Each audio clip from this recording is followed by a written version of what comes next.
धन्यवाद अध्यक्ष महोदय। मैं माननीय राज्यपाल महामहिम के अभिभाषण की सराहना करने के साथ साथ अभिभाषण के विपक्ष में कुछ बातें रखना चाहता हूं।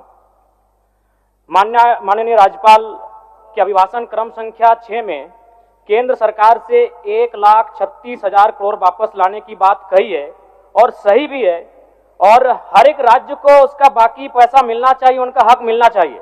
लेकिन अध्यक्ष महोदय, मैं आपके माध्यम से सरकार से पूछना चाहता हूं कि राज्य के सभी बैंकों ने मिलकर 2019 से 2024 तक 5,55,018 करोड़ रुपए दूसरे राज्यों को भुगतान करने का कार्य किया है। बैंक में जो पैसा डिपॉजिट होता है वो दूसरे स्टेट को जाता है, और अगर अभी देखा जाए तो झारखंड का सीडी रेशियो मात्र 36% है, जबकि आप तुलनात्मक अध्ययन करें तो आंध्र प्रदेश का सीडी रेशियो 110 के आसपास होता है, तमिलनाडु का सीडी रेशियो 115 के आसपास होता है। अगर और सबसे महत्वपूर्ण बात कि बैंकर समिति के अध्यक्ष माननीय मुख्यमंत्री होते हैं, अगर इस पैसे को हम लोग बचा के अपने राज्य में ले आते हैं तो लोन के माध्यम से यहाँ के युवा, यहाँ के महिलाओं को अगर निर्गत कराते हैं तो बहुत बड़ी समस्याओं का निदान होगा। इसलिए मैं चाहता हूं कि सत्ता का ध्यान इस ओर आकृष्ट हो।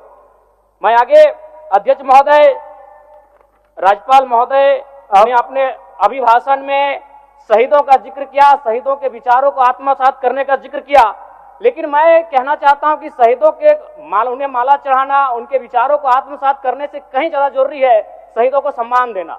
मैं एक झारखंड, चूंकि माननीय मुख्यमंत्री भी झारखंड आंदोलनकारी के सुपुत्र है, आज वो मुख्यमंत्री हैं, मैं भी एक झारखंड आंदोलनकारी का बेटा हूं, आज मैं विधायक के रूप में आपके बीच हूं, लेकिन आज असंख्य झारखंड आंदोलनकारी के परिवार है जो अक्षत विक्षत हो चुका है। इसलिए मैं चाहता हूं जिस प्रकार एसटी आरक्षण, ओबीसी आरक्षण और एससी आरक्षण, ईडब्ल्यूएस आरक्षण के साथ झारखंड आंदोलन की लड़ाई लड़ने वाले आंदोलनकारियों के परिवार को, आश्रितों को 5% आरक्षण की व्यवस्था की जाए, ये मैं सदन से मांग करता हूं। अध्यक्ष महोदय, थोड़ा सा और समय लूंगा। अब हो गया जयराम, जब सरकार का उत्तर होना है, अब सरकार फिर बाद में फिर सेकंड पारी में मौका मिलेगा। मान्यवर 30 सेकंड, मान्यवर 30 सेकंड।